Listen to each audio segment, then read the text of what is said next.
बिस्मिल्लाहिर्रहमानिर्रहीम। तमाम दोस्तों को अस्सलाम वालेकुम। एज यूजुअल आपको पता है कि जी हम लाइव वीडियोस जो हैं वो दोस्तों के साथ शेयर करते हैं।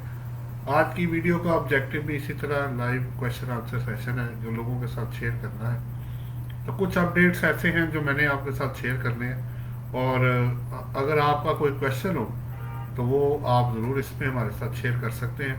तो पहले मैं शुरू करता हूँ जी कुछ अपनी तरफ से जो आज मेरे कुछ अपडेट्स हैं और कुछ इन्फॉर्मेशन है, फिर वन बाय वन करके आपके क्वेश्चन जो होंगे उसको लाइव फिर शेयर कर लेंगे। जी जनाब, सबसे पहले मेरे पास जो टॉपिक आ रहा है जी मैं आपसे ज़रा शेयर करूँ।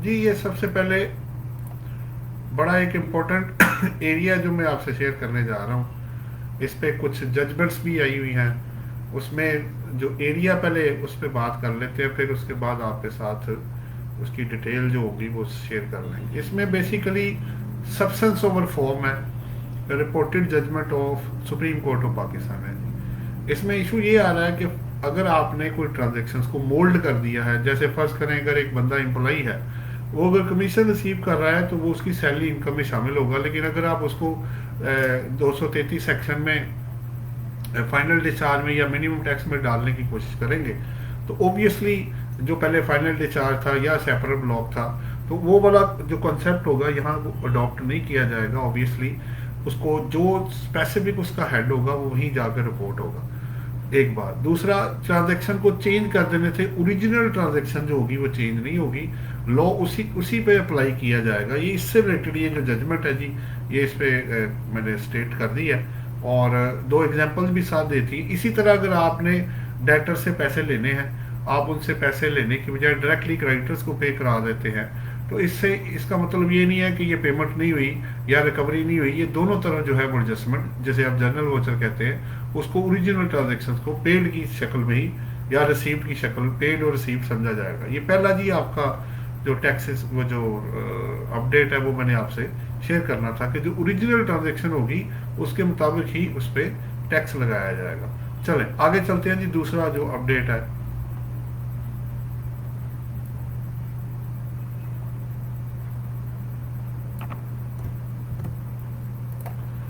ये दूसरा जी पेनल्टी वाला एरिया आ रहा है जी। काफ़ी चूँकि अभी ये चल रहा है इस पे काफ़ी बातें हो रही है कि पेनल्टी जो लगेगी उसको कैसे देखा जाएगा। अब इसमें इशू ये आ रहा है कि अगर आप पेनल्टी विद मेलाफाइड इंटेंशन, इसको मेंस रिया कहा जाता है जी, इसके अंदर जो लीगल वर्डिंग यूज़ की जाती है, जब तक आप इंटेंशन मेलाफाइड इंटेंशन ना हो और विलफुल डिफॉल्ट ना हो, उससे पहले पेनल्टी जो है वो इम्पोज नहीं की जाएगी। इस पर सुप्रीम कोर्ट की जजमेंट भी है और प्लस इसके अलावा और भी जजमेंट इसके अंदर है जो ये कहती हैं कि उसके दूसरे नंबर पे कि अगर आप टैक्सेस पे कर देते हैं तो ओबियसली मेलाफाइड इंटेंशन नहीं है, या जो भी फैक्ट्स ऑफ द केस है उसको क्लियर कर देते हैं, तो फिर ओबियसली पेनल्टी और डिफॉल्ट सरचार्ज चार्ज नहीं होगा। Number one. नंबर टू, इसमें यह भी है कि जिसने अगर एप्लीकेबल होगा तो ज़ाहिर बात है principal amount with default surcharge आपको देना भी पड़ जाएगा। सो पेनल्टी के लिए ये इनकम टैक्स का ये जो लॉ है वो है। इसी तरह इस पे ना सेल टैक्स का भी कानून है, वो मैं आपसे फिर नेक्स्ट में शेयर करता हूँ।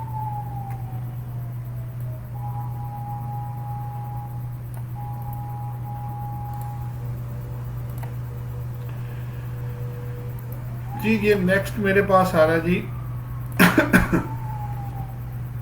इसमें जिस तरह इनकम टैक्स लॉ में मेलाफाइड इंटेंशन को देखना होता है, इस तरह सेल टैक्स लॉ में भी मेलाफाइड इंटेंशन को जब तक आप चेक नहीं करेंगे उसके बगैर पेनल्टी जो है इम्पोज नहीं की जा सकती। इस पे सुप्रीम कोर्ट की रिपोर्टेड जजमेंट है जी, उसमें कोर्ट कर दी है। उसके अलावा इसमें एक हाई कोर्ट की जजमेंट भी है, वो ये कहती है कि मेलाफाइड इंटेंशन जब तक नहीं होगी वो तब तक आप उसमें पेनल्टी या डिफॉल्ट सरचार्ज इम्पोज नहीं कर सकते। फिर इसमें एक और जजमेंट भी है जो ये कहती है कि अगर किसी ट्रिब्यूनल के पास ये पावर अवेलेबल है कि किसी केस में भी वो जो डिस्क्रिप्शन पे होता है कि एडिशनल टैक्स या पेनल्टीज को वो रिड्यूस या वेव ऑफ कर सकते हैं जी। ये इससे रिलेटेड जजमेंट थी जी, जो अपडेट्स थे जो मैंने आपके साथ फिलहाल इसमें शेयर करने थे जी। जनाब कोई क्वेश्चन हो तो आप ज़रूर कर लीजिएगा।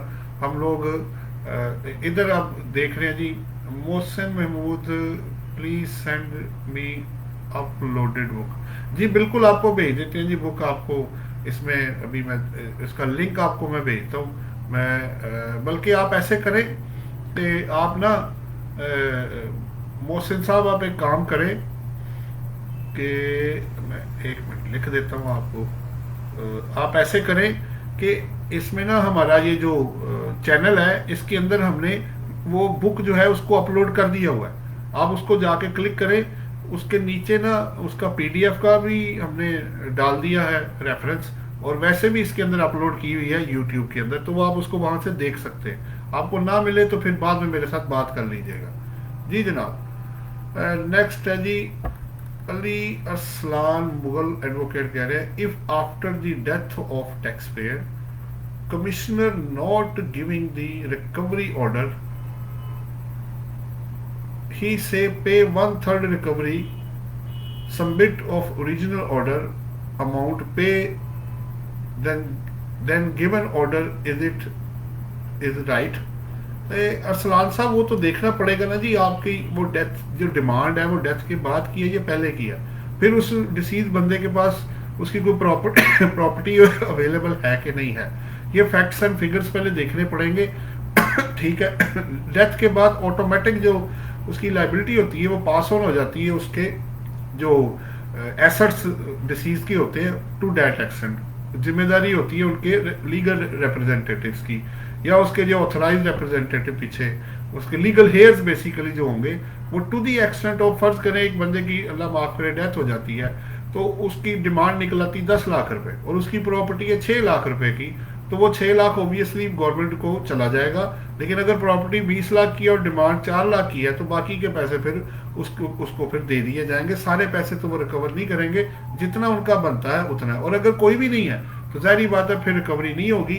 तो ये चीज़ें फैक्ट्स एंड लीगल पोजीशन को थ्रैश करें, उसके मुताबिक फिर इसको रिजॉल्व करें जी। अली अरसलान मुगल एडवोकेट साहब, अगर आपको जवाब मिल गया हो तो आप मुझे ओके कर दीजिएगा जी जनाब। आगे कोई और, यही वीडियो जी हम YouTube पे भी चला रहे हैं, लाइव चल रहा है सेशन जी। अगर आपको वहां से भी देखना हो वहां से भी देख सकते हैं, मैं उसका लिंक भी तमाम लोगों को सेंड कर देता हूं।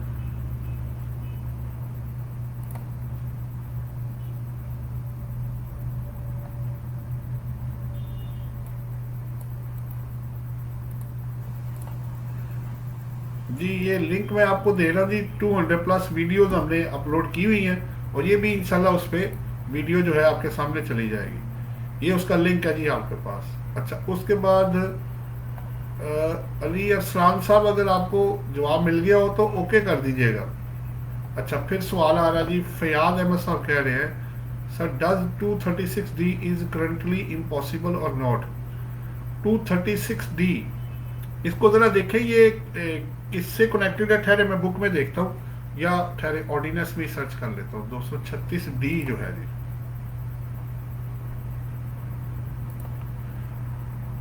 जी ये किससे कनेक्टेड है जी, जरा चेक कर लें, ठहरे मैं चेक कर देता हूँ। 236D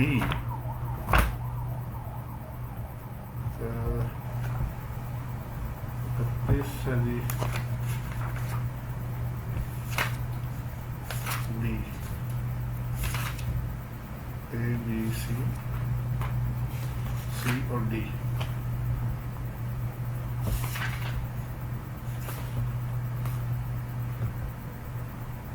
ये मेरे पास तो 236C है जी, C के बाद जो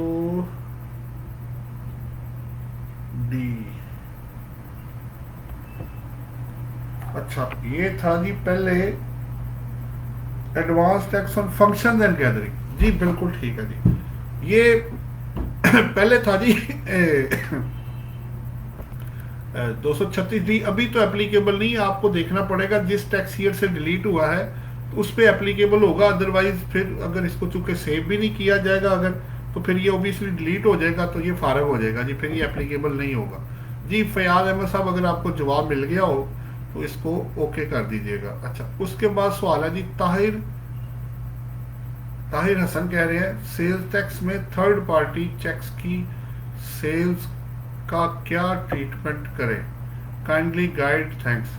सेल टैक्स में थर्ड पार्टी चेक्स की सेल्स का क्या ट्रीटमेंट करें, थर्ड पार्टी चेक्स की सेल्स का नहीं, मुझे आप जरा क्लियर करें कि आपको जो सेल आपने की है, आपको अगर चेक रिसीव हुआ है तो आपने तो उससे लेना ना जिसको सेल की है, ठीक है।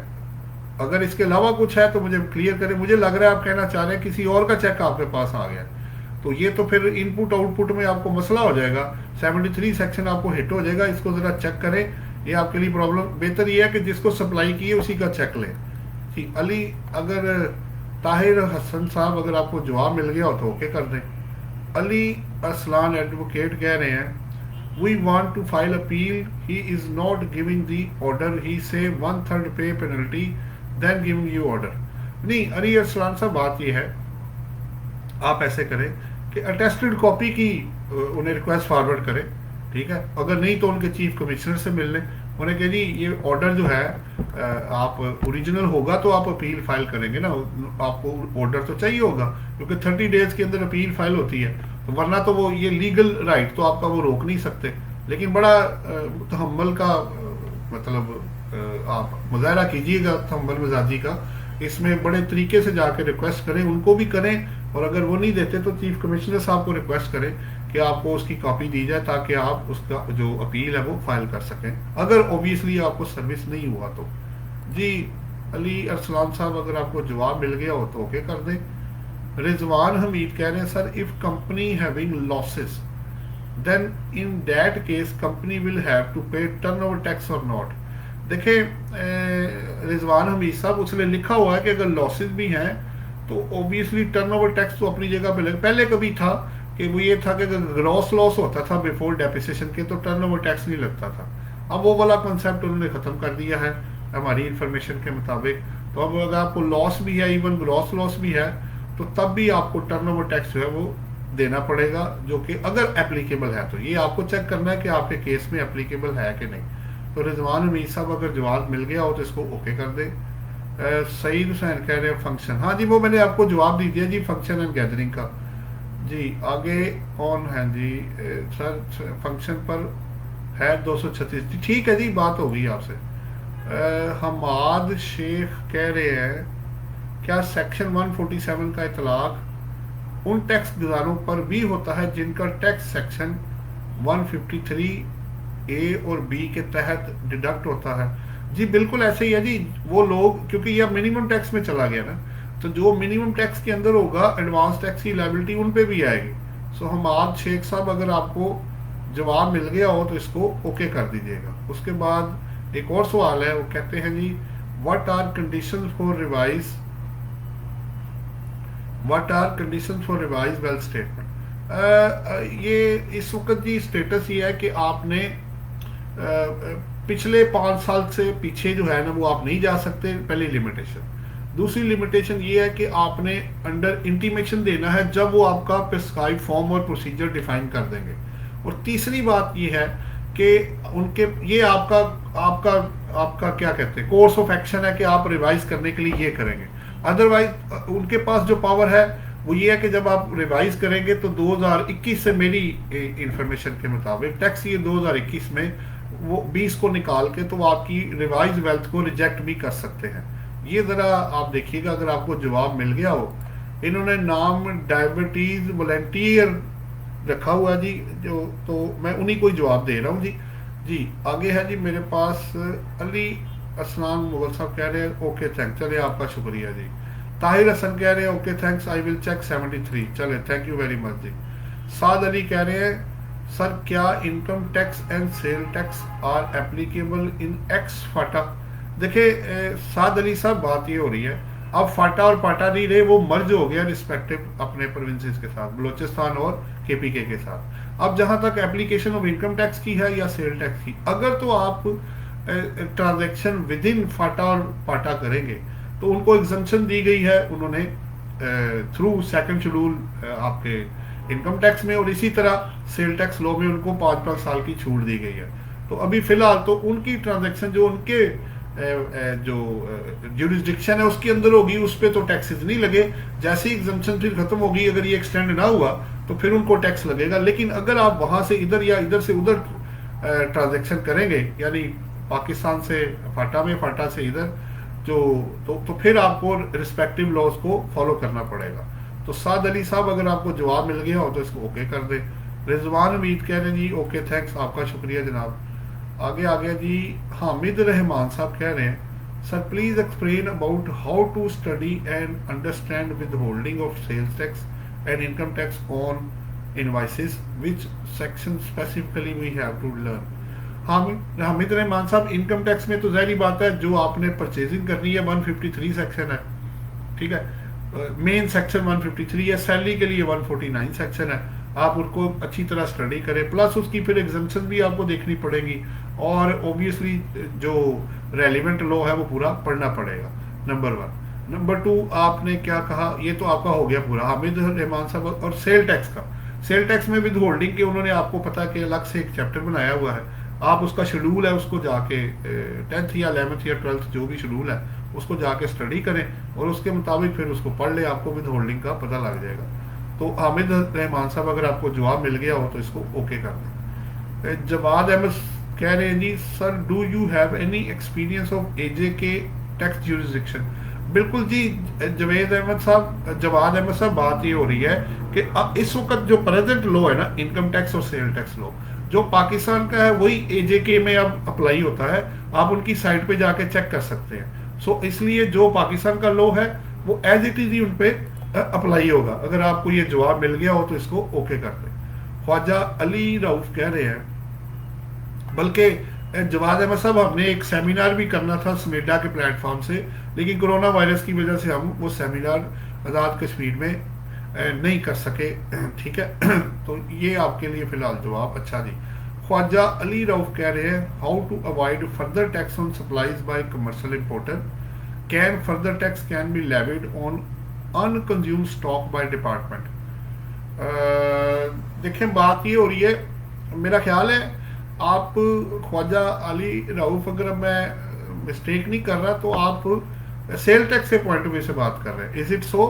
अगर सेल टैक्स के पॉइंट ऑफ व्यू से बात कर रहे हैं तो जाहिर बात है अगर आपने कोई पैक्ड चीज बेची है जो कि 3rd शेड्यूल या 8th शेड्यूल पे फॉल करती है तो जो इसमें फॉल करेगा उस पर फर्दर सेल टैक्स चार्ज नहीं होगा, जो कि आप इवन के अगर आप क्या कहते हैं अनरजिस्टर्ड बंदे को भी बेचते हैं। लेकिन इशू अब ये आ रहा है कि अगर आप फाइनल कंज्यूमर को बेचते हैं तब भी नहीं लगेगा, और अगर एक बंदे को रजिस्ट्रेशन रिक्वायर्ड नहीं है उसको भी नहीं लगेगा, और जहां लो आपको छूट देगा वहां भी नहीं लगेगा। तो इन चीज़ों को ज़रा नोट डाउन कीजिएगा। ख्वाजा अली रऊफ साहब अगर जवाब मिल गया हो तो इसको ओके कर दें। अच्छा, फिर आगे हामिद शेख साहब कह रहे हैं जी नदीम साहब ओके, चले आपका शुक्रिया जी हामिद शेख साहब। फयाज अहमद कह रहे हैं sir please explain about 236D, क्या डिपॉजिट कराना है या नहीं?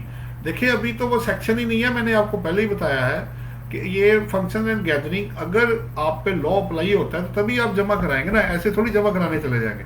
अब किस साल का नोटिस है और किससे कनेक्टेड है और कौन सा केस है उसको स्टडी करके फिर ये फैसला हो सकता है। तो आप एक्ट करने से पहले अपने लीगल एडवाइजर से मशवरा जरूर कर लीजिएगा। तो कीर जवेद साहब कह रहे हैं जी sir who is liable to file withholding statements. देखिए विद होल्डिंग एजेंट जो होता है जी, जाहिर बात है जहां उसको रिक्वायर्ड है कि वो टैक्स काटे या ना काटे, अगर वो विद होल्डिंग एजेंट है तो उसको विद होल्डिंग स्टेटमेंट फाइल करना इनकम टैक्स में, और ऑब्वियसली फिर जो भी एप्लीकेबल लॉ है उसके मुताबिक वो फाइल करेगा जी। तो कीर जवेद साहब आपको जो उम्मीद है जवाब मिल गया होगा, इसको ओके कर दें। साद अली कह रहे हैं sir tax withheld from salaried person in FATA is refundable or not because there is exemption to income tax to ex FATA। देखिए बात ये हो रही है जी, अगर आप एम्प्लॉई उधर के ही हैं और उधर ही काम करते हैं तो फिर तो ओबियसली आप रिफंड ले सकते हैं। लेकिन अगर सवाल यह है कि वो एम्प्लॉई पाकिस्तान के अंदर है और काम उधर कर रहा है तो फिर एम्प्लॉयमेंट कहाँ एक्सरसाइज है उसको देखना पड़ेगा। कि भी आपको रिफंड मिलेगा कि नहीं मिलेगा, तो ये आपको प्रूव करना पड़ेगा, उसके बाद बात आगे हो सकती है। तो साद अली साहब अगर आपको जवाब मिल गया हो तो इसको ओके कर दीजिएगा। उसके बाद मैं ज़रा यूट्यूब पे भी चेक कर लूँ कोई सवाल ना आया हो जी। यूट्यूब पे वो कह रहे हैं जी, अस्सलाम वालेकुम, what is the withholding agent individual 100 million और 50 million to previous year like 2017, 18 and 19। ये मुर्तज़ा अली शेख साहब, बात ये हो रही है कि आप इसको जिस साल से 100 मिलियन हुआ है उस साल से ऑनवर्ड 100 मिलियन होगा, और पीछे 50 मिलियन या जो भी था उसके मुताबिक उसको चेक कर ले, तो आपको उसका जवाब है जो आपके सवाल का मिल जाएगा जी। अच्छा, तो अगर मुर्तज़ा अली शेख साहब जवाब मिल गया हो तो इसको ओके कर दीजिएगा। अच्छा जी, अब इधर मैं फेसबुक पे आ रहा हूँ जी। तो कीर जवेद साहब कह रहे हैं, sir what is the difference between sales tax withholding and income tax withholding. तो कीर जवेद साहब, ऑब्वियसली विद होल्डिंग जो सेल टैक्स की है वो सेल टैक्स लॉ में लिखी हुई है, और जो इनकम टैक्स की है वो इनकम टैक्स लॉ है, दोनों इंडिपेंडेंट लॉ है। तो जो जो आपको लॉ कहेगा उसके मुताबिक आप दोनों तरफ विद होल्डिंग जो है वो करेंगे, अगर आप दोनों तरफ या एक तरफ विद होल्डिंग एजेंट बन जाते हैं तो। अच्छा जी, जवाद अहमद साहब क्या कह रहे हैं जी, सर एजे के एनटीएन और एसटीआरएन बेस पे वेब को लॉक-इन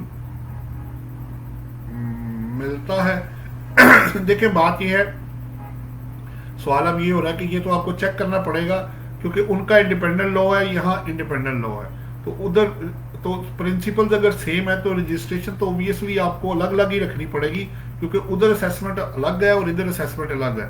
ये आप इसको चेक कर सकते हैं, क्योंकि दोनों का तरीकाकार अपना अपना है जी, दोनों इंडिपेंडेंट लॉज हैं। तो जवाद अहमद साहब अगर आपको जवाब मिल गया हो तो इसको ओके कर दें। फिर एम ए चौधरी लाइन पे है, वो कह रहे हैं, सर जो नोटिस 114(4) आया है उसको तो रिप्लाई दिया, साथ 182 जो पेनल्टी वाला नोटिस है उसमें क्या रीजन लिखें कि पेनल्टी ना लगे। देखिए एम ए चौधरी साहब, बात ये हो रही है कि आपको भी मैंने शुरू में ना, इस वीडियो के शुरू में एक जजमेंट सुप्रीम कोर्ट की, हाई कोर्ट की और अदरवाइज कोर्ट की है, उसके मुताबिक आप उसको यूज कर सकते हैं कि अगर मेलाफाइड इंटेंशन के साथ अगर आपने किया है और लॉस ऑफ रेवेन्यू अगर नहीं है एक बार, फिर उसमें ये जो पेनल्टी है ये मैंडेटरी नहीं डायरेक्टरी होती है, ठीक है। फिर आपने कितने दिनों में रिटर्न फाइल कर दी और टैक्स जमा करा दिया है, ये सारे फैक्टर्स आप उसके अंदर लिखेंगे। ओबियसली वो इसको एक्सेप्ट भी कर सकते हैं और रिजेक्ट भी कर सकते हैं, तो अगर वो एक्सेप्ट कर लें तो बड़ी अच्छी बात है, और अगर वो रिजेक्ट कर दें तो आप इसको अपील में ले जाइएगा। इंशाल्लाह ताला बड़े प्रोबेबल चांसेस है कि आपको बेनिफिट मिल जाए, प्रोवाइडेड कि इसको प्लीड अच्छे तरीके से कीजिएगा। तो चौधरी साहब अगर आपको जवाब मिल गया हो तो इसको ओके कर दें। अब साथ ही नेक्स्ट क्वेश्चन है जी, हामिद रहमान कह रहे हैं, sir I have applied for income tax refund for 2020, when will it be transferred in my bank account. अच्छा, पहला। Secondly, is there any audit proceeding risk in case of person applying for refund. जी फयाज अहमद साहब कह रहे हैं जी okay हो गया है। अच्छा जी, देखें बात ये हो रही है हामिद रहमान साहब, एक्चुअली अभी तो ऑब्वियसली स्टेट के पास अभी इतने पैसे ज़्यादा नहीं है, तो रिफंड की एप्लीकेशन अभी आप ना दें तो ज़्यादा बेहतर है, ठीक है, थोड़ा सा वेट कर ले। बाकी ई पोर्टल पे एप्लीकेशन जानी है, अब उसमें फिर रिस्क ये भी होता है कि कई दफ़ा केसेस भी खुल जाते हैं, प्रॉब्लम भी कई दफ़ा शुरू हो जाती है, तो बेहतर ये है कि अभी ज़रा वेट कर लें, जैसे हालात ठीक होंगे फिर आप अपना रिफंड जो भी आपका प्रोसेस होगा उसको कर लीजिएगा। हमारी एक सजेशन है, बाकी एक्ट करने से पहले लीगल ओपिनियन ले लीजिएगा। अच्छा जी, साद अली साहब, देखें एक चीज़ मैं तमाम लोगों को बताता चलूँ, हम सिर्फ गाइडेंस लोगों को दे रहे हैं, इसको लीगल ओपिनियन मत समझिएगा, क्योंकि लीगल के ओपिनियन के लिए पहले केस स्टडी करना पड़ता है, टैक्स पेयर से मिलना पड़ता है, सवाल जवाब करने पड़ते हैं, फिर बंदा डिसीजन पे पहुंचता है। तो it is only for the guidance of public at large है। अच्छा जी, फिर साद अली हैं, वो कह रहे हैं, सर काइंडली गाइड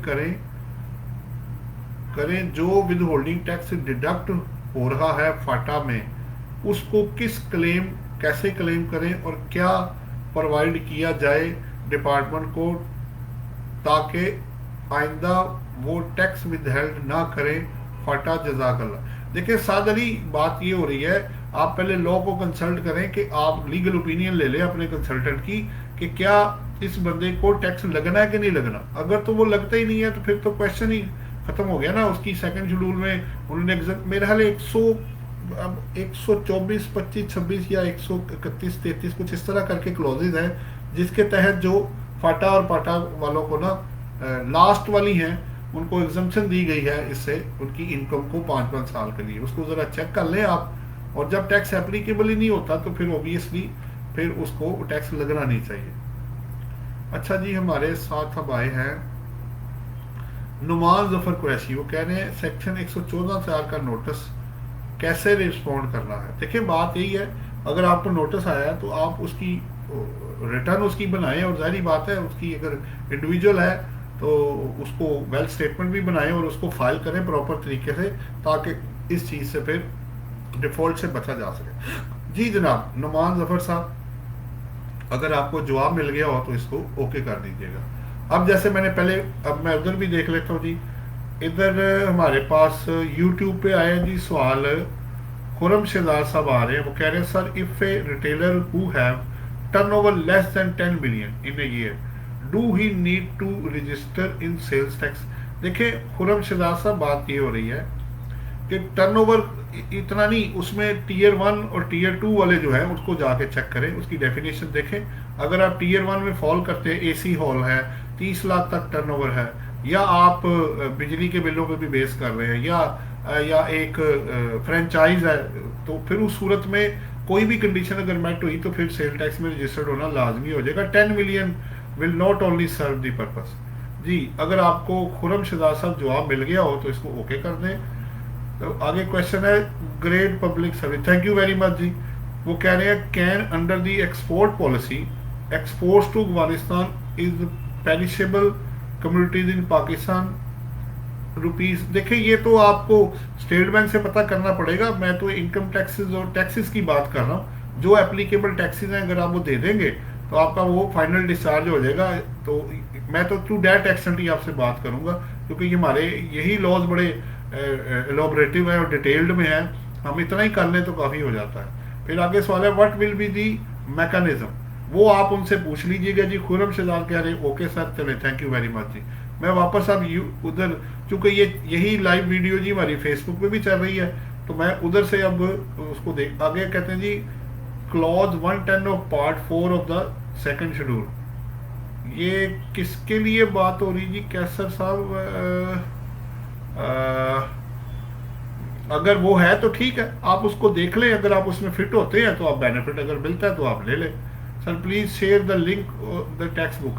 आप जी इसी चैनल के अंदर मैंने जो वीडियोस शेयर की हैं बुक की, उसके नीचे देखेंगे पीडीएफ का लिंक भी दिया हुआ है। फिर भी ना मिले तो मेरे साथ बात कर लीजिएगा। सही फारर कैसे कह रहे हैं फॉर फाटा, हाँ जी ठीक है, वो क्लॉज उन्होंने दिया हुआ वो मुझे पता है, वो उसको आप देख सकते हैं। अच्छा किया आपने नंबर कोड कर दिया। मैं वापस उधर जा रहा हूँ जी, फेसबुक पे देखूँ वहाँ कोई सवाल आए होंगे। जी जनाब मेरे पास नेक्स्ट क्वेश्चन आ गया जी। चले उन्होंने थैंक्स कर दिए। नुमान जफर कुरैशी साहब कह रहे हैं रिटर्न फाइल करते वक्त वो एरर दे रहा है कि फर्स्ट रिस्पॉन्स सेक्शन 114 आप,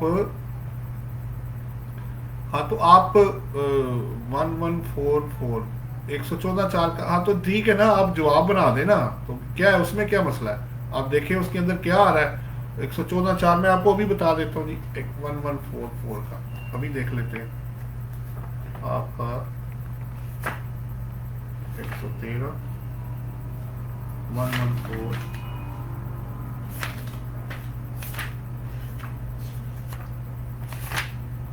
1A 2A 3 और 4।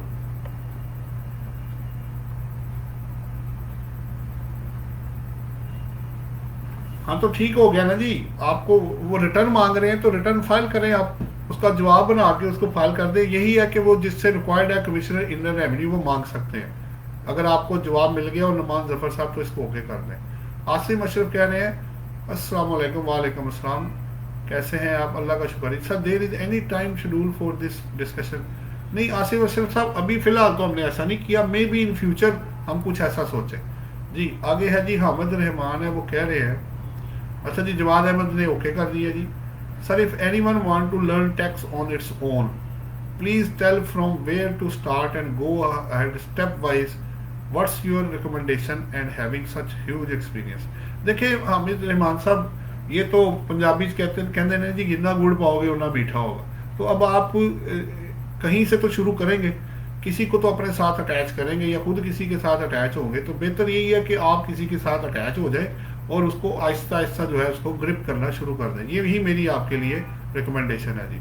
नुमान जफर काजी कहते हैं लॉट ऑफ थैंक्स सर, आपका शुक्रिया जनाब। मैं अब उधर देखूँ जी, अगर चैनल हमारा जो चल रहा है उसके ऊपर अगर कोई सवाल है तो सर्वर फाटा, थैंक्स सर, आपका शुक्रिया जनाब, बड़ी अच्छी बात है जी जनाब।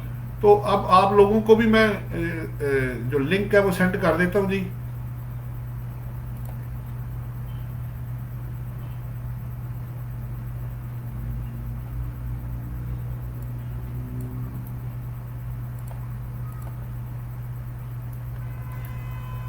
जी ये लिंक है हमारा, यही वीडियो लाइव जी उधर हम यूट्यूब पे भी चला रहे हैं और आपके फेसबुक पे भी आ रही है।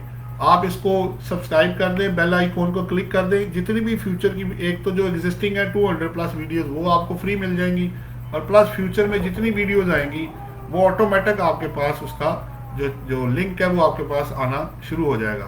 तो आप खुद भी फ़ायदा उठाएं, दूसरे लोगों को भी फ़ायदा पहुंचाएं और इस सदका जारिया में आप भी अपना हिस्सा डाल लें। हम कोशिश कर रहे होते हैं जी कोई 1 घंटे का तकरीबन 40-50 मिनट 1 घंटे की वीडियो बनाएं ताकि लोगों के साथ क्वेश्चन आंसर जो है वो शेयर कर सकें।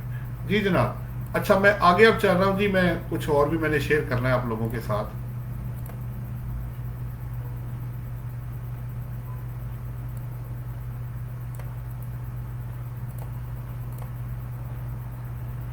जी इमरान बशीर साहब कह रहे हैं tax sir, tax on gratuity, बिल्कुल बात करते हैं जी आपके साथ। देखिए ग्रेजुटी, इस पे ना डिफरेंट क्लॉजेज अवेलेबल है।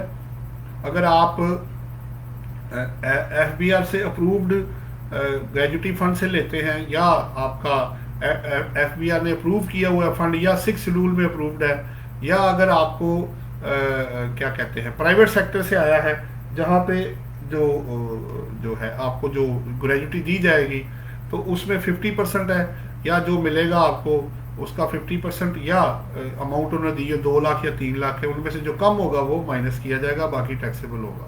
सो ग्रेजुटी के मेरा ख्याल है 6 से लेके 13, 14, 15 तक क्लॉजेज है, वो आप उसको देख सकते हैं सेकंड शेड्यूल पार्ट 1 के। अगर इमरान बशीर साहब जवाब मिल गया हो तो आप इसको ओके कर दें। हामिद रिमान साहब कह रहे हैं जी थैंक्स सर लॉर्ड, आपका शुक्रिया जनाब। हाउ टू कैलकुलेट जी ग्रेजुटी ओबियसली अगर आपको मिली है तो पार्ट ऑफ सैलरी बनती है। अगर आपको आपका एम्प्लॉयर पे कर रहा है तो आप उसको जिस तरह आपका सैलरी, अगर सैलरीड पर्सन होंगे तो सैलरी वाला, वरना नॉन सैलरी वाला रेट आपको लगेगा जी इसके ऊपर। अच्छा जी अगर आप नॉन सैलरीड पर्सन हुए तो। जी आगे ख्वाजा अली रऊफ कह रहे हैं okay sir thanks, I want to know about that further 3% sale tax can be imposed on white spirit oil supplies to unregistered by commercial importer in sale tax law। देखिए बात ये हो रही ख्वाजा साहब, ये तो आपको जाके चेक करना पड़ेगा कि आया लॉ इस पे कोई छूट तो नहीं दे रहा। अगर छूट नहीं होगी और उस पर लगता होगा तो तभी आप जो है वो इस पे जो सेल टैक्स है, फर्दर सेल टैक्स आपको चार्ज करके तो वो स्टेट को देना पड़ेगा। वो पॉइंट्स मैंने आपको पहले ही बता दी। अगर आप फाइनल कंज्यूमर को कर रहे हैं तब भी नहीं होगा। अगर आप क्या कहते हैं उस बंदे को कर रहे हैं जिसको रजिस्ट्रेशन रिक्वायर्ड नहीं, तब भी नहीं होगा। और अगर लॉ ने अगर छूट दी है तब भी नहीं होगा। तो ये आपको 3-4 स्टेजेस में इसको चेक करना पड़ेगा। हामिद रहमान साहब कह रहे हैं you are great effort, thank you very much जी, आप दुआ कर दिया करें। शाहिद सुलैरी एडवोकेट कह रहे हैं जज़ाकल्लाह, थैंक यू वेरी मच जी, दुआ कर दें। उसके बाद ख्वाजा अली रऊफ है पेट्रोलियम प्रोडक्ट्स। ये पेट्रोलियम प्रोडक्ट्स पे क्या ख्वाजा साहब पूछना चाह रहे हैं? एक मिनट पहले उन्होंने सवाल किया था ख्वाजा साहब ने पेट्रोलियम प्रोडक्ट्स पे फर्दर सेल टैक्स की। फिर वही बात है जी, ये तो क्योंकि सेल टैक्स आपको पता है प्रोडक्ट वाइज चलता है, ये तो आपको चेक करना पड़ेगा फिर ही जवाब आ सकता है। अदरवाइज इस तरह तो वर्बल कुछ जवाब देना मुश्किल हो जाएगा, या बाद में आप किसी वक्त मेरे साथ बात कर लीजिएगा। अच्छा जी एम ए चौधरी साहब कह रहे हैं सर एक प्रॉपर्टी का डीसी रेट 4 लाख फी मरला है, मगर लेन देन वो 2 लाख रुपए मरले के हिसाब से होता है, ठीक है, क्योंकि उस प्रॉपर्टी की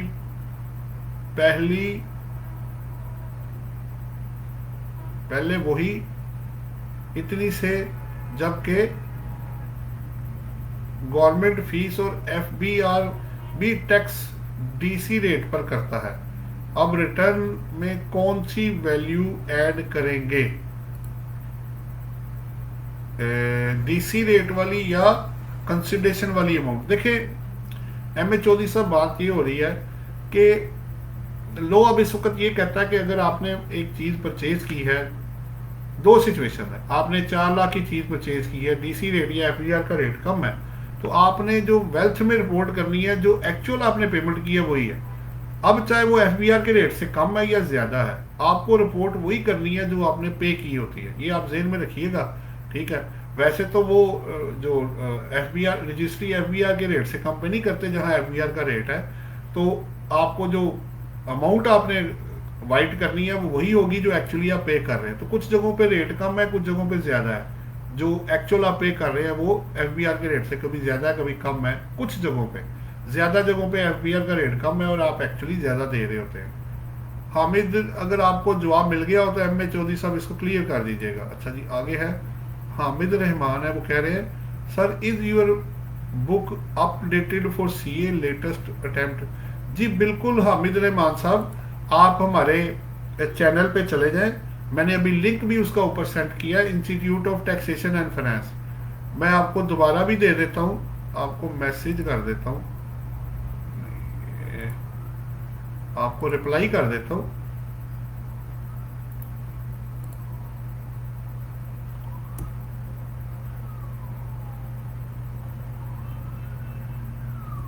तो आप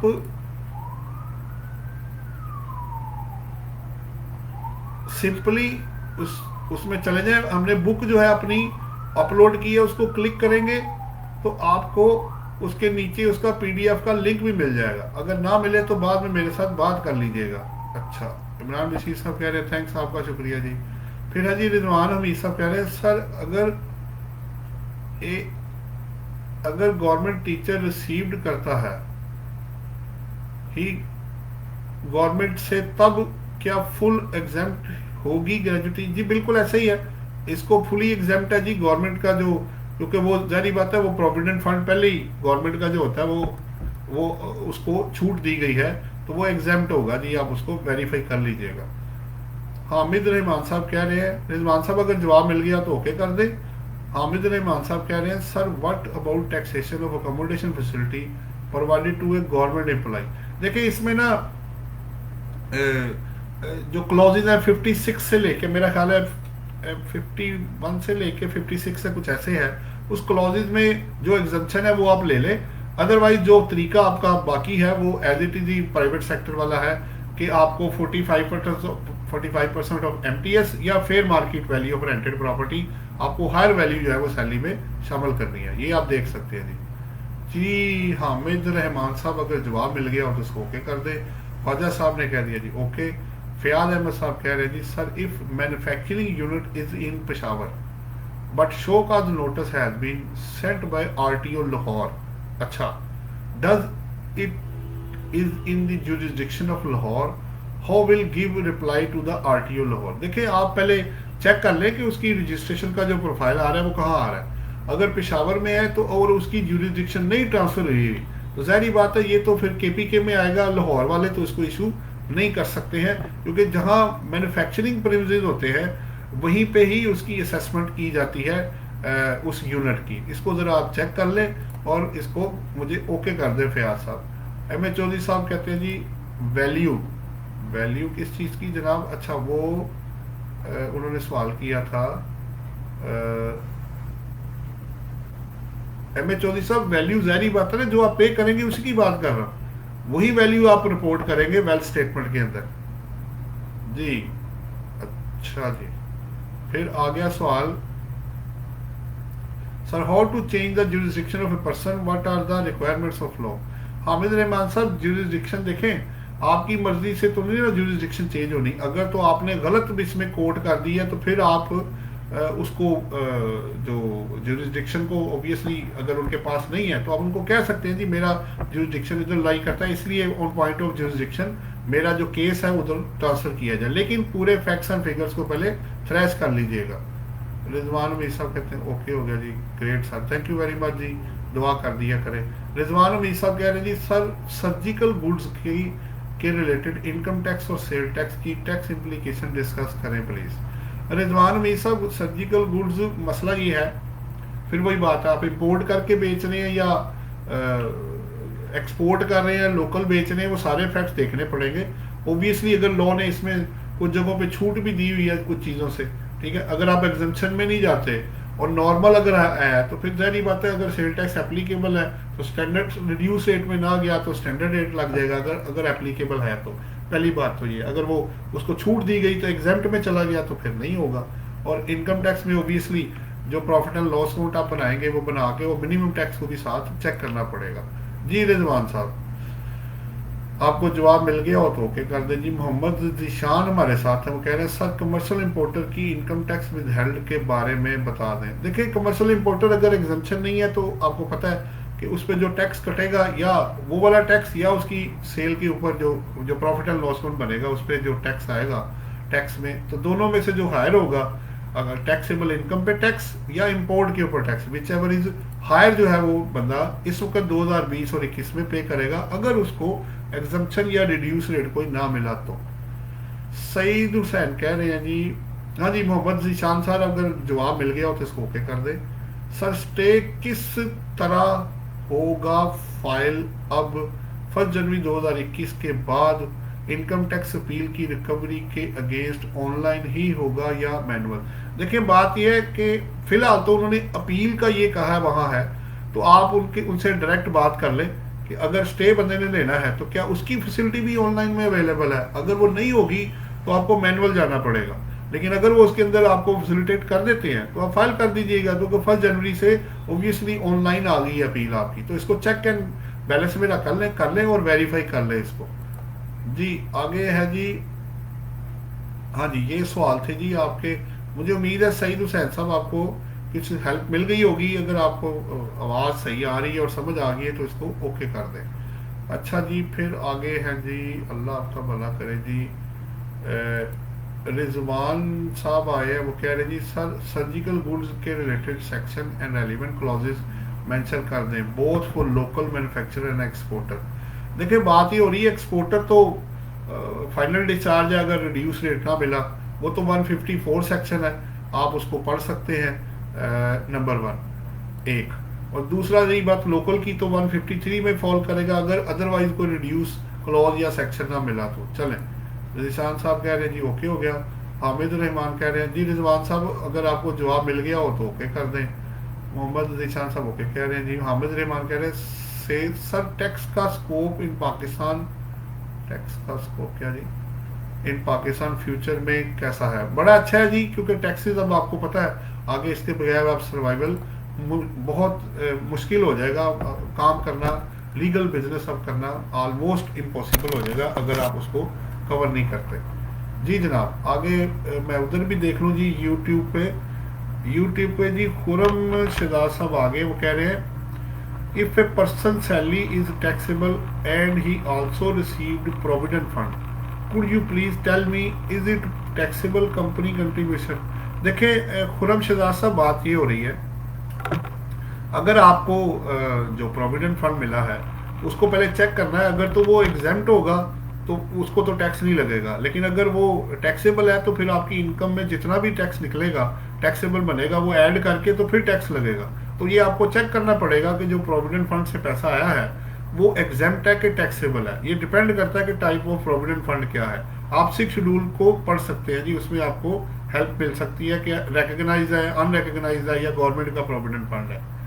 आगे एक और है जी सवाल, वो कह रहे हैं सी फॉर कैसे कह रहे हैं if a commercial importer pays 3% on CBU at import stage can further additional tax to unregistered persons will be applicable. देखें बात वही है,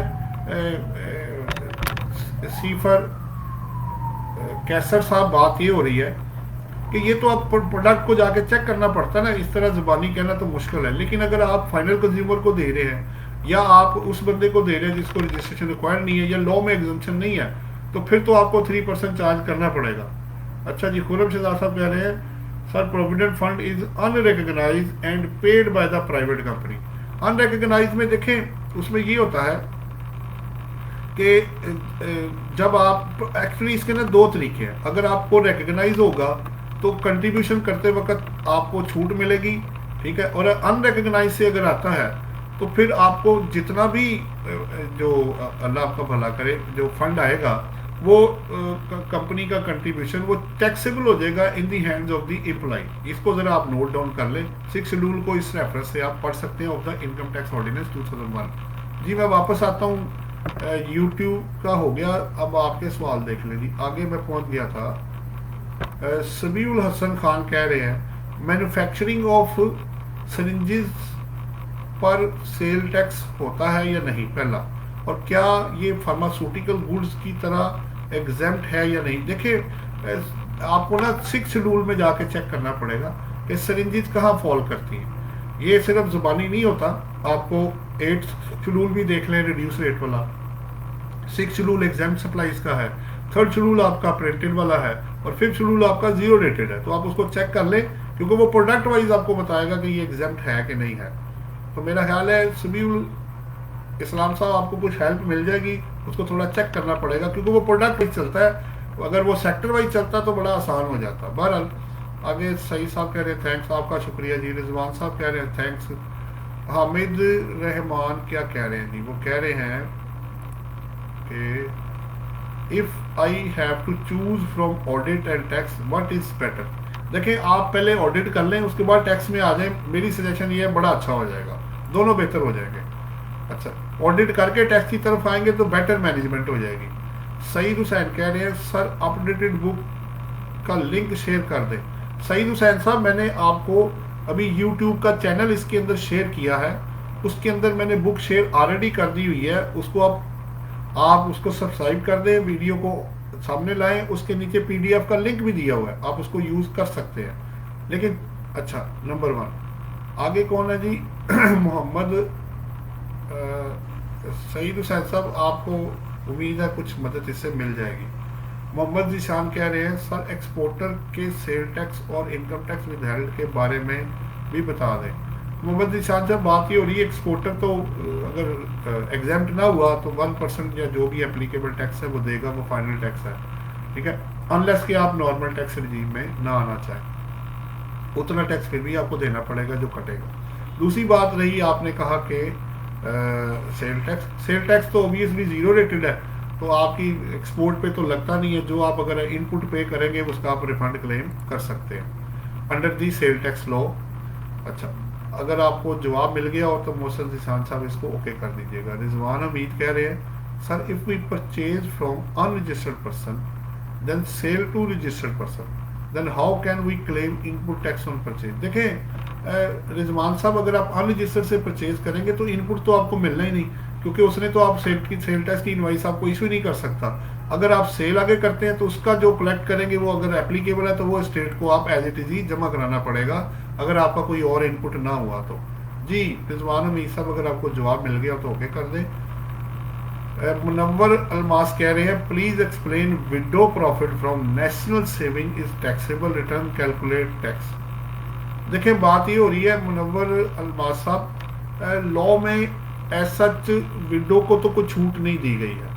अगर profit on national saving centre से आया है तो उन्होंने अगर 5 लाख रुपए तक प्रॉफिट है तो 10% टैक्स कटा होगा। अब इनको 15% टैक्स लायबिलिटी निकालनी पड़ेगी, 10% माइनस हो जाएगा और बाकी 5% इनको जमा कराना पड़ जाएगा। ये ज़रा आप नोट डाउन कीजिएगा मुनव्वर साहब, अगर जवाब मिल गया हो तो आप इसको ओके कर दें, प्रोवाइडेड के प्रॉफिट ऑन डेट किसी क्लॉज में एग्जेम्प्ट ना हो। हामिद रहमान कह रहे हैं sir what is sales tax and income tax withholding from travel agent invoice of ticket price 19,000 है, कमीशन 500 है। देखें बात ये हो रही है जी, ये काफ़ी पहले का इशू है।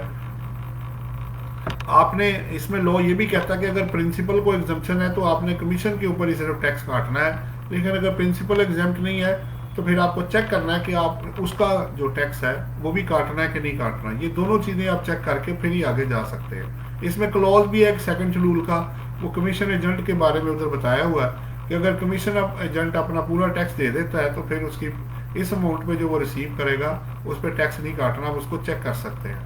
अच्छा जी, एक उन्होंने समीउल एहसान ने ओके कर दिया, रिजवान हमीद ने कहा right sir okay, Mohammad Zeeshan कह रहे हैं थैंक यू सर, आपका शुक्रिया जनाब। हाँ जी जनाब, अब मैं उधर चला जाता हूँ यूट्यूब पे अगर कोई सवाल और आ गया हो।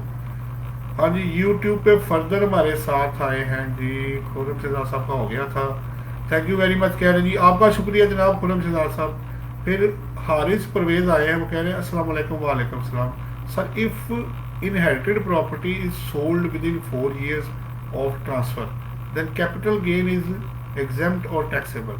ये हारिस परवेज साहब, अगर तो आप टैक्स ये 2020 की बात कर रहे हैं, ठीक है, तो आपको प्रॉपर्टी पहले तो ये बतानी है कि ये प्लॉट की बात हो रही है कि कंस्ट्रक्टेड प्रॉपर्टी की बात हो रही है। अगर प्लॉट है तो आपको पता है 8 साल के बाद 2020 में वो 0% है, अदरवाइज गेन आपको निकालना पड़ेगा इसका, तो वो फिर टैक्सेबल देखेंगे होता है कि नहीं, रेट क्या लगता है। अगर आप 2021 की बात कर रहे हैं तो 4 साल के अंदर अगर आप बेचते हैं, चाहे वो प्लॉट है या जो भी है कंस्ट्रक्टेड प्रॉपर्टी है, तो उस पर जो गेन निकलेगा ऑब्वियसली उस पर फिर टैक्स का तरीका उन्होंने थोड़ा सा रिड्यूस कर दिया जी, टैक्सेस जो है 50% से कम हो गए हैं, तो वो आप चेक कर सकते हैं। तो अब आपको जवाब मिलेगा टैक्स ईयर 2020 या टैक्स ईयर ये 2021 के मुताबिक, लेकिन दोनों सूरतों में चूंकि आप 4 साल के अंदर बेच रहे हैं तो आपका जो गेन होगा ऑब्वियसली वो टैक्सेबल हो जाएगा। आगे कौन है जी, मोहम्मद रिजवान अमीन कह रहे हैं सलाम सर। वालेकुम सलाम, I really appreciate your kind efforts for educating us in taxation, जज़ाकल्लाह sir, thank you very much जी रिजवान साहब, आपकी अप्रिसिएशन का आप दुआ कर दिया करें, अल्लाह बड़ा बेहतरी करेगा। और हारिस परवेज कह रहे हैं प्लॉट है, तो प्लॉट है जी, ठीक है, अगर 2020 है तो या 21 भी है तो ओबियसली 4 साल के अंदर आपने बेचा है तो ओबियसली वो टैक्सेबल कुछ ना कुछ जो भी निकलेगा उसको चेक करें आप। अच्छा, फिर आगे हमारे साथ sir kindly share the text book link tax year 2021। मैंने रिजवान अमीन साहब इस चैनल के अंदर मैंने वीडियो जो अपलोड की है बुक की, उसके अंदर आपको PDF का लिंक भी मैंने दे दिया है, उसको आप यूज़ कर सकते हैं। लेकिन चले मैं फिर भी कर देता हूँ, ठहरें आप।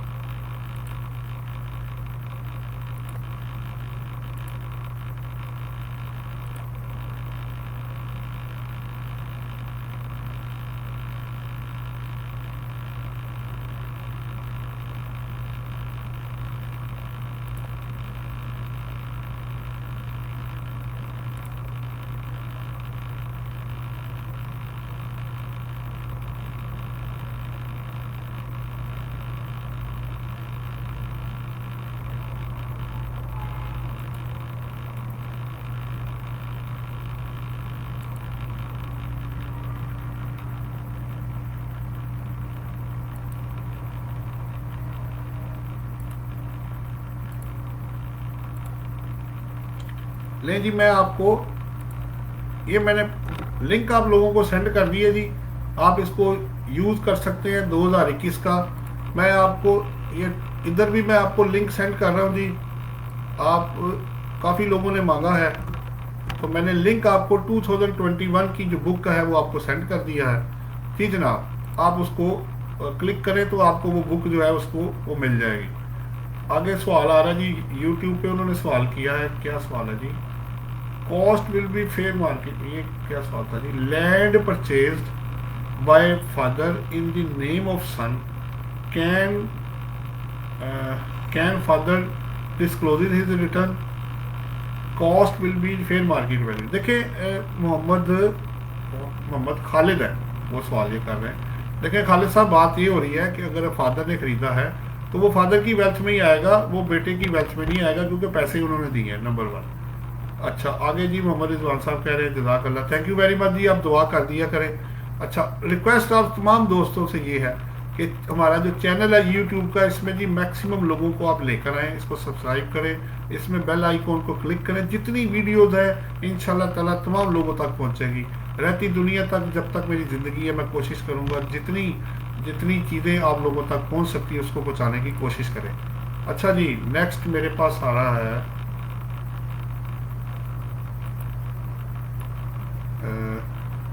फेसबुक पे काफ़ी सवाल आ गए हैं जी। यूट्यूब वाले मैंने जी क्लियर कर दिए हैं। आप लोगों का बहुत बहुत शुक्रिया, मेरे साथ हैं। हाँ जी, अब सवाल है जी, रिजवान हमीद साहब कह रहे हैं स्कूल एंड कॉलेज की इनकम में भी प्रॉफिट एंड लॉस बना होता है। जी ऐसे ही है रिजवान साहब, वहाँ भी ऐसे ही है, प्रॉफिट एंड लॉस बेस आप उसको करेंगे। अगर आपको जवाब मिल गया और रिजवान साहब तो इसको ओके कर दें। मोहम्मद जीशान कह रहे हैं जी सर, अगर 1% सेल टैक्स भी दे रहा है और इनकम टैक्स भी, तो ये डबल टैक्सेशन में फॉल नहीं करता? नहीं, देखिए दोनों इंडिपेंडेंट लॉज है। ये सवाल काफ़ी पुराना है, ठीक है, तो ये डबल नहीं है। ये तो चूंकि दोनों इंडिपेंडेंट लॉज हैं, तो इस तरह तो कस्टम्स में भी आप पे कर रहे हैं, फिर तो आप एफईडी भी पे कर रहे हैं, फिर तो बड़ा प्रॉपर्टी टैक्स भी पे कर रहे हैं, तो टैक्सेस तो बहुत सारे हैं। तो कॉन्स्टिट्यूशन के थ्रू ये पावर होती है सूबों के पास और रिस्पेक्टिव एफबीआर के पास कि वो टैक्सेस, या फेडरल गवर्नमेंट के पास कि वो टैक्सेस थ्रू कॉन्स्टिट्यूशन ला के तो टैक्सेस जो है वो पास करवा के लगा सकते हैं। एम ए चौधरी साहब कह रहे हैं एक हाउस जो ग्रैंड मदर ने, नानी ने अपने नवासे को गिफ्ट किया 2013 में, जिसको वेल्थ स्टेटमेंट में जीरो वैल्यू के साथ ऐड किया हुआ था, ठीक हो गया जी। अब 2020 में उस हाउस को 12,58,000 रुपये की सेल कर दिया, वेल्थ स्टेटमेंट में कैसे ऐड करेंगे ताकि वेल्थ रिकंसाइल हो जाए? थैंक्स। चौधरी साहब, बात ये हो रही है कि आपने अब यहाँ बड़ा इंपॉर्टेंट पॉइंट है जो आपने अच्छा किया, ये सवाल किया, सब लोगों को बहुत फायदा होगा। पहली बात तो ये है कि जीरो वैल्यू पे वेल्थ में आ रहा है, जितने का आपने बेचा है उसमें से जीरो लेस कर दें और आपका डिफरेंस आपका रिकंसिलेशन में चला जाएगा, पूरे का पूरा गेन।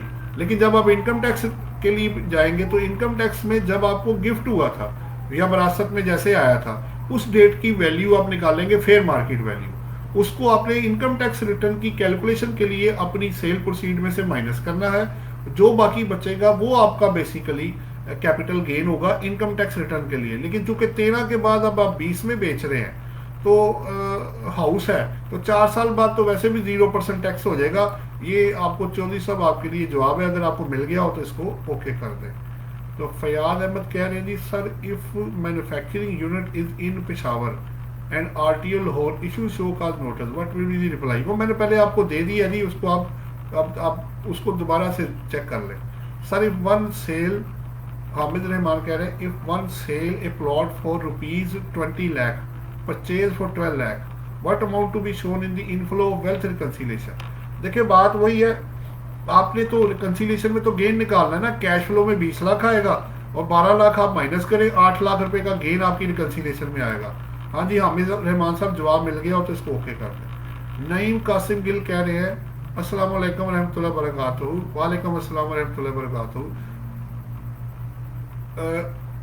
बाजार में प्लाजा है, इस्लामिक बुक्स, कुरान पाक, हैसियत की बुक्स और इस्लामी बुक्स, वो इसके ऊपर इनकम टैक्स लागू होता है या नहीं, और इनकम टैक्स रिटर्न अपनी कैसे फाइल करेगा? देखिए नईम कासिम गिल साहब, बात ये हो रही है कि अगर आप बुक्स की सेल परचेज कर रहे हैं तो मेरा ख्याल है कुरान पाक की बुक्स वाला 6 शेड्यूल में देख लीजिएगा, सेल टैक्स से तो शायद एग्जाम्प्ट है, उसकी कंडीशन अगर आप मेट करते हैं। और रही बात इनकम टैक्स लॉ की, तो उसमें अगर एग्जाम्पशन नहीं है तो प्रॉफिट एंड लॉस अकाउंट बना के आपको उसके ऊपर टैक्स देना पड़ जाएगा। ये मेरी वर्बल ओपिनियन है, आपके वर्बल सवाल के मुताबिक इसको आप अपने किसी भी लीगल कंसल्टेंट से पहले वेट करके तो फिर इस पर एक्ट कीजिएगा। फयाज अहमद साहब कह रहे हैं थैंक्स, आपका शुक्रिया जी। बुक का लिंक मैंने दे दिया जी। Received a notice under section 176, what should I do? उसका जवाब दे जी इरशाद अली साहब, जो उन्होंने पूछा है, प्रॉपर्टी है, गाड़ी है, जो भी परचेज हुआ है उसकी इंफॉर्मेशन का जवाब दें, वरना अभी बड़ी तेजी से जो है असेसमेंट हो रही है, वो आपके अगेंस्ट फैसला ना कहीं कर दें। उसकी टाइम ले लें और प्लस उसका जवाब प्रॉपर बना के उसको जवाब दें। रिजवान कह रहे हैं जी ओके जी। एम ए चौधरी साहब कह रहे हैं सर, जिन लोगों ने एमनेस्टी 2019 में टैक्स पे किया 3 जुलाई 2019 मगर पोर्टल बिजी होने की वजह से एमनेस्टी फाइल ना हो सकी, मगर बाद में ऑडिट नोटिस एमनेस्टी के चलान की वजह से क्लोज हो गया। अब उस टैक्स की अमाउंट को पर्सनल एक्सपेंस में टैक्स सेस की रो में ऐड करेंगे या किसी और जगह। देखिए बात ये हो रही है, वो जो टैक्स आपने पेड किया है, ज़ाहिर बात है उसने कैश फ्लो में से आउट होना है। जिस साल में आपने पे किया उस साल में आउटफ्लो में उसको दिखा दीजिएगा ताकि पता हो कि पैसे इनके पास थे। जी जनाब चौधरी साहब, अगर जवाब मिल गया तो ओके करें। अहमद ईशान कह रहे हैं very well explain, thank you very much जी। सैयद वकार साहब कह रहे हैं अस्सलाम वालेकुम अस्सलाम जी। मोहम्मद मुजाहिद भट्ट साहब लाइन पे हैं, वो कह रहे हैं जी, कह रहे हैं सर अस्सलाम वालेकुम। वालेकुम सलाम। Please elaborate service of notice as per section 218 as per letter number इतना section ITP 2018 to all chief commissioner. Electronic service is a additional means of service and may not be treated proper service। ठीक है, no service of electronic illy notices have any legal standing। देखिए मुजाहिद भट्ट साहब, बात ये हो रही है कि उन्होंने ना सर्विस ऑफ नोटिस में इनकम टैक्स लॉ में इसको ऐड कर दिया है। आप इसको प्रॉपर सर्विस ही समझें, कहीं ये ना हो कि आपके केस वो फिर फैसला कर दे, आप उसको चैलेंज। ठीक है, उन्होंने ये भी साथ कहा कि फिजिकल भी कर दिया करें, लेकिन अब SMS, ईमेल, IRS और फिजिकल चारों तरफ से वो आ रहे हैं, तो बेहतर ये होगा कि आप उसको जवाब दे दें। ठीक है, अपने बाद में चैलेंज करना है या कुछ और करना है वो भी साथ साथ करें, इससे पहले कि राइट आपका ये ना होकर ख़त्म हो जाए और लड़ाई शुरू हो जाए, बात लंबी हो जाए। आप इसको इधर ही समेट दें तो ज़्यादा बेहतर होगा। जी मोहम्मद मुजाहिद भट्ट साहब, अगर कोई फ़ायदा हो रहा हो या कुछ फ़ायदा हो गया है तो आप इसको ओके कर दें।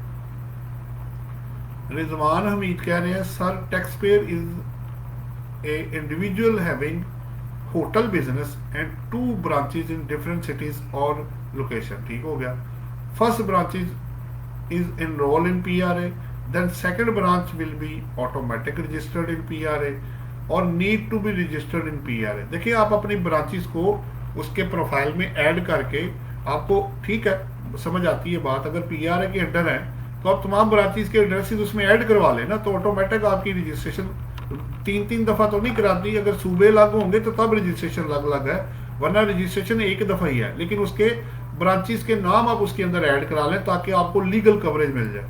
तो रिजवान हमीद साहब, अगर आपको जवाब मिल गया हो तो उसको ओके कर दें। Thanks sir. आगे इरशाद अली साहब कह रहे हैं मैक्समेड Ghibli AFC।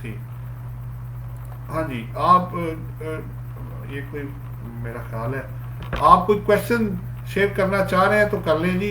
If there is any question तो आप सवाल कर सकती हैं जी।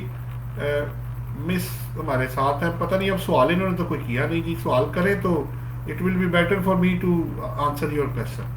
अच्छा जी, सैयद वकार शाह कह रहे हैं एक company minimum salary pay in cash mode to any single employee. जी सैयद वकार साहब, बिल्कुल ऐसा ही है। 25,000 है इस वक्त।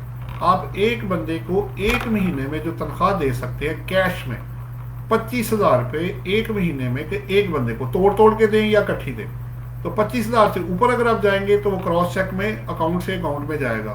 तो वकार अली शाह साहब, सैयद वकार शाह साहब, अगर जवाब मिल गया हो तो इसको ओके कर दे दी। जी रिजवान ने ओके कर दिया जी, बिल्कुल ठीक हो गया। मैं अब यूट्यूब पे भी चेक कर लूँ जी ज़रा, वहाँ पे सवाल आया जी, वो कह रहे हैं थैंक यू वेरी मच जी, आपका शुक्रिया जी खालिद साहब। अब हारिस परवेज कह रहे हैं if FBR has not determined the value of certain property and the property is inherited then how cost will be calculated for capital gain purposes. देखिए हारिस परवेज साहब, बात ये हो रही है आपको तो विरासत में मिली ना प्रॉपर्टी, पहली बात तो ये आपके लिए तो वैल्यू 0 हो गई। अब आपने क्या करना है कि जिस डेट पे आपको मिली है उस डेट पे आपने कुछ नहीं करना। अभी वेल्थ तो 0 पे आ गई, अब मतलब आप प्रॉपर्टी आपके पास आ गई, नंबर 1। नंबर 2, जब आप इसको बेचेंगे तो जिस दिन आपको मिली थी उस दिन की फेयर मार्केट वैल्यू आप निकालें और अपनी सेल प्रोसीड में से माइनस कर लीजिएगा, और कोई खर्चे होंगे डिस्पोजल के वो भी माइनस कर लीजिएगा in order to determine the capital gain. तो हारिस परवेज साहब अगर आपको जवाब मिल गया हो तो इसको ओके कर दीजिएगा। अब जो गेन आपका रिपोर्ट हो रहा होगा इन वेल्थ स्टेटमेंट में, वो तो जीरो माइनस करके टोटल आ रहा होगा। फर्ज करें आपकी वैल्यू जीरो थी, 10 लाख की प्रॉपर्टी बेच दी आपने, तो वेल्थ के लिए जो रिकंसिलिएशन में आएगा वो 10 लाख पूरा गेन आएगा। और इनकम टैक्स रिटर्न पर्पज के लिए जो गेन निकलेगा, अगर फर्ज करें जब आपको मिली थी उस पर वैल्यू थी 4 लाख रुपए, मैं एज्यूम कर रहा हूं, तो 10 लाख में से 4 आप माइनस करेंगे और बैलेंस जो 6 लाख निकलेगा उस पर कैपिटल गेन आप उस पर डिटरमिन करेंगे जाके उसके मुताबिक। मुझे उम्मीद है हारिस परवेज साहब आपको जवाब मिल गया होगा जो आपने ओके कर दिया। अच्छा जी, वापस मैं यूट्यूब पे आ रहा हूँ जी। यहाँ पे फर्दर अब सवाल आ रहा है जी, हामिद रहमान कह रहे हैं sir for obtaining STRN can a person give his residential address as business address as he want to register for general order supplier. जी बिल्कुल आप दे सकते हैं जी, कोई इशू नहीं है इसके अंदर। Any personal bank account can be given for sale tax registration instead of opening separate bank account।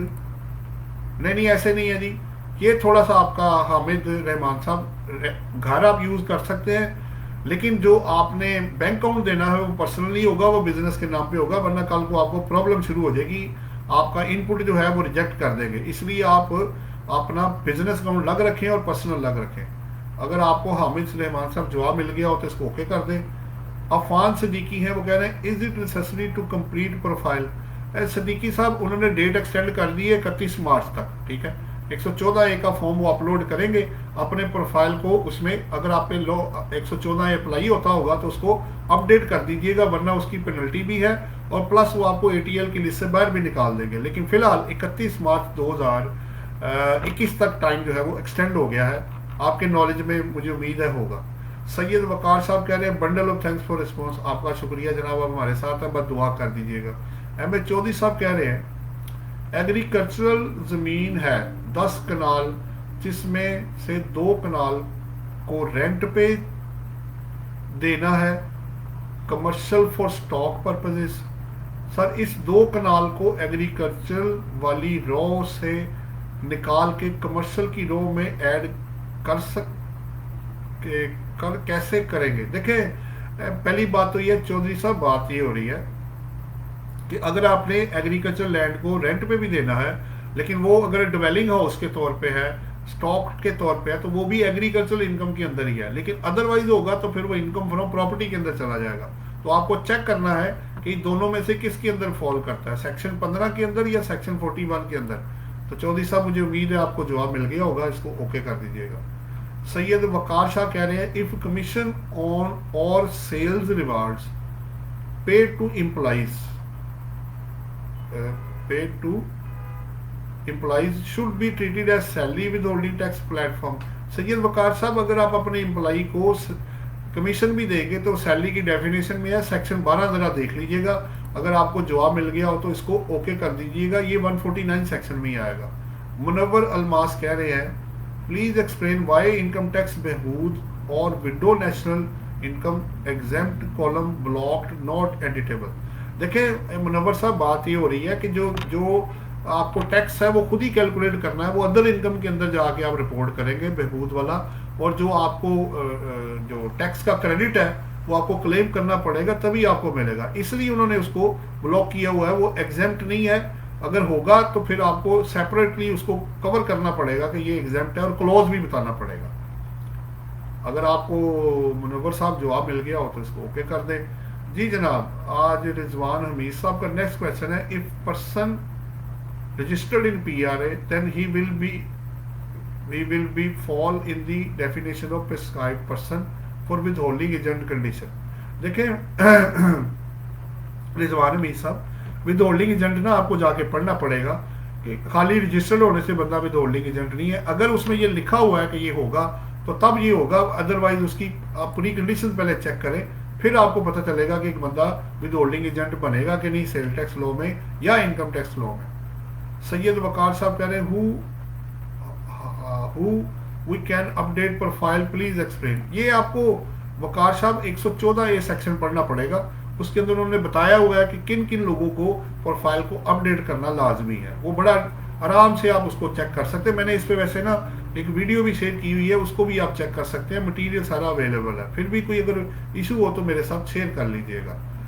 अच्छा जी, फिर है हामिद रहमान साहब, कह रहे हैं sir okay for my above question, one more thing, if we use residential address for business pics भी same attach हैं होंगी और यूटिलिटी बिल भी सेम होम होम का। देखें बात यह है, अगर आप ट्रेडिंग है और इनपुट आपने नहीं लेना तो फिर तो कोई मसला नहीं है। लेकिन अगर आपने बाद में इनपुट का आपने देखे ना, आपने कमर्शियल को यूज किया है, रेजिडेंशियल को यूज किया ऑफिस पर्पस के लिए, तो सारी बात है पिक्स और सारी चीजें फिर आप उसी की देंगे ना, ओन्ड होगा या रेंटेड होगा। जी एम ए चौधरी साहब कह रहे हैं जी ओके। मोहम्मद मुअज्जम साहब कह रहे हैं sir whether minimum tax is refundable. नहीं, ऐसा नहीं है मुअज्जम साहब, अगर आपको एग्जम्पशन है और आपका टैक्स कट गया तो तब तो आपको वापस मिल सकता है, वरना ये रिफंडेबल नहीं होता। उसका तो नाम ही मिनिमम टैक्स है, ठीक है। तो हायर ऑफ दी जितने भी एप्लीकेबल मिनिमम टैक्सेस हैं वही आपने देने होते हैं और वो वापस जनरली नहीं किए जाते अनलेस कि आपकी इनकम एग्जेम्प्ट हो जाए और आपका टैक्स ना कट गया हो या गलती से ज्यादा ना कट जाए, तब आपको वापस मिलता है। जी अफान सिद्दीकी कह रहे हैं okay thanks sir, please clear this ambiguity, salaried person needed to update profile, what else FBR want from taxpayer to disclose in profile। देखें उसका 114 सेक्शन खोले ना जनाब, उसमें देखिए आप किस किस को रिक्वायर्ड है, बिजनेस क्लास को है, FTR वाले को है, सैलरी वाले को कब है, और क्या आपने देना क्या होता है। 5-6 तो चीजें होती है यार, बैंक अकाउंट है, एड्रेस है, यूटिलिटी बिल्स है और 2-4 चीजें वो मांगते हैं, वो फीड करके उसको दे दीजिएगा। अभी तो 114 का फॉर्म अपलोड नहीं हुआ, जैसे ही आएगा, अभी 181 का पड़ा हुआ, अभी जैसे ही वो दूसरा आएगा उसको आप अपडेट कर दीजिएगा। इतनी क्या परेशानी हो रही है आपको। अफान सिद्दीकी साहब अगर आपको जवाब मिल गया हो तो उसको ओके कर दें। सैयद वकालवी साहब कह रहे हैं okay noted, but withholding rate, withholding rate दी आप किसके, सेल टैक्स वाले सेल टैक्स में है और इनकम टैक्स वाले 153 के उसके जो पार्ट जो फर्स्ट शेड्यूल है उसके अंदर पड़ा हुआ है। सबील इस्लाम खान कह रहे हैं ji if a person in private limited company want to sell his share after 25 year, declared share value 100 रुपया, and now he want to sell his share at rupees 4000 per share, either he will pay gain tax on shares or not, number 1, or person who want to purchase the same share, either he will pay any tax on or not। देखिए जो purchase कर रहा है उसको तो कोई tax नहीं है क्योंकि उसने तो शेयर परचेज करना है, उसका तो सोर्स बताना है और वो खरीद लेगा। जो बेच रहा है उसके लिए जो गेन निकलेगा उसको चेक करना पड़ेगा। ओबियसली अगर प्राइवेट कंपनी है 1 साल के बाद अगर शेयर बेच रहा है 25% की छूट मिलेगी और बाकी जो गेन होगा अगर एग्जम्पशन ना हुई तो वो टैक्सेबल हो जाएगा in the hands of the seller. जी सबीउल इस्लाम खान साहब अगर जवाब मिल गया हो तो इसको ओके कर दें। मोहम्मद मुअज्जम जी लाइन पे वो कह रहे हैं if we file returns under minimum tax and system created refund whether it is claimed. देखें कोशिश करें कि उसको एडजस्ट करें, उसमें कई दफा हो जाता है कि वो गलत कैलकुलेट कर देता है। आप कोशिश करें कि जितना आप क्लोज टू दी एक्चुअल जा सकते हैं आप चले जाएं, अदरवाइज इसमें जनरली रिफंड होता नहीं है, ठीक है। और उसकी करेक्शन जहां तक हो सकती है उसकी, या उनको लेटर लिख देंगे जी इसमें कोई गड़बड़ है ताकि आपकी जिम्मेदारी पूरी हो जाए। रिजवान अमीर साहब कह रहे हैं जी ओके थैंक यू जी।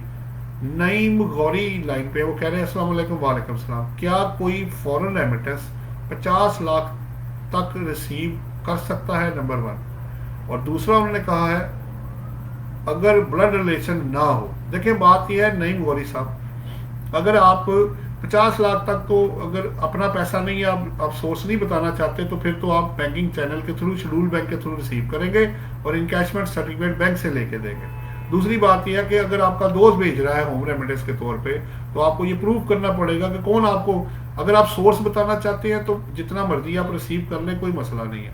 लेकिन अगर सोर्स नहीं बताना चाहते तो ओबियसली उसमें फिर आपको बताना पड़ेगा ओबियसली कि पैसे कौन आपको भेज रहा है। इसमें जरा ज़हन में रखिएगा कि ऐसे ना पैसे मंगा लीजिएगा, एंटी मनी लॉन्ड्रिंग का लॉ भी आया हुआ है, तो वो फिर सवाल जवाब दूसरी तरफ इन्वेस्टिगेशन ना शुरू हो जाए। तो नईम गौरी साहब अगर आपको जवाब मिल गया हो तो ओके कर दें।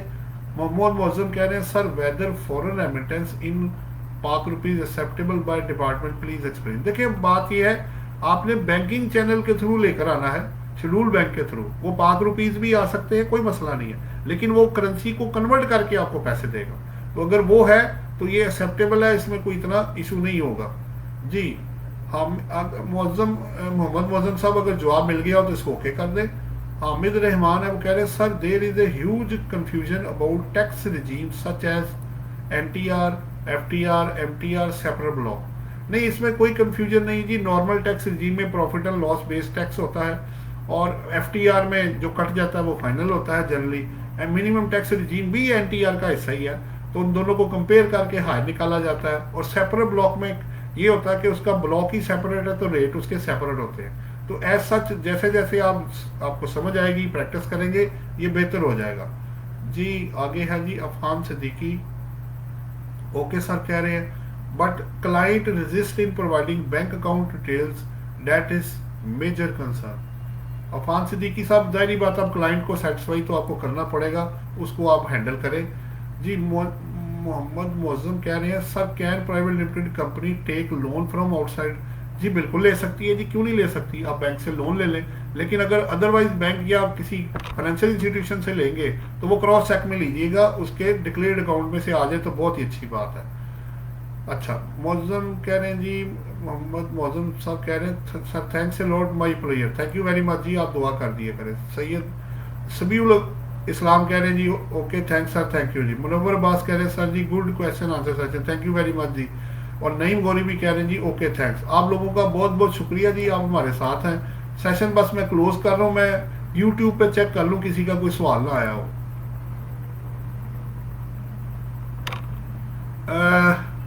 चले जी, आप लोगों का बहुत बहुत शुक्रिया, आप मेरे साथ हैं। मेरा कुछ फ़ोन भी आ रहा है, इंशाल्लाह ताला इसको हमारे चैनल को सब्सक्राइब कीजिएगा और दूसरे लोगों को भी लेके और मैक्सिमम जो बेनिफिट है उससे आप उठा सकते हैं। आप लोगों का बहुत बहुत शुक्रिया, थैंक यू वेरी मच।